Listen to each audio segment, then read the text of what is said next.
সাত সকালে গোঘাট ২ নম্বর ব্লকে উল্টে গেল রাসায়নিক সার বোঝাই লরি। সাত সকালে উল্টে গেল রাসায়নিক সার বোঝাই লরি। আজ শুক্রবার সকাল ৬টা নাগাদ গোঘাট ২ নম্বর ব্লকের কামারপুকুর মেদিনীপুর জাতীয় সড়কের দুর্গেশ নন্দিনী পর্যটন কেন্দ্রের কাছাকাছি জায়গায় দুর্গাপুর থেকে তমলুক যাওয়ার সময় রাসায়নিক সার বোঝাই লরির পাল্টের ঘটনা ঘটে। সামরিক যানজটের সৃষ্টি হলেও পরবর্তীতে প্রশাসনের হস্তক্ষেপে স্বাভাবিক হয় পরিস্থিতি। এই ঘটনায় হতাহতের কোনো খবর নেই। ড্রাইভার ঘুমিয়ে যাওয়ার কারণে এই দুর্ঘটনা বলে জানা যায়। ওই ঘুমে ঝুঁকে হয়ে গেছে।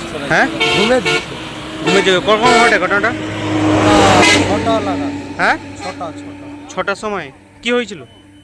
ওই ঘুমে ঝুঁকে পিলফাই লেগে গেছে। কি ছিল ওখানে? সাপ। কোথা থেকে আসছিল? এটা দুর্গাপুর থেকে কোথায় যাচ্ছে? নিমতৌড়ি।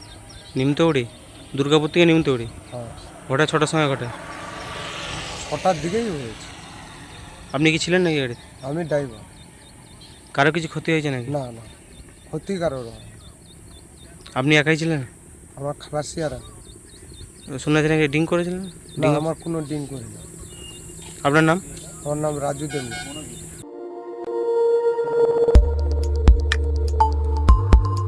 দেখতে থাকুন নিউজ প্রাইম টাইমস, আপনাদের সাথে আপনাদের পাশে।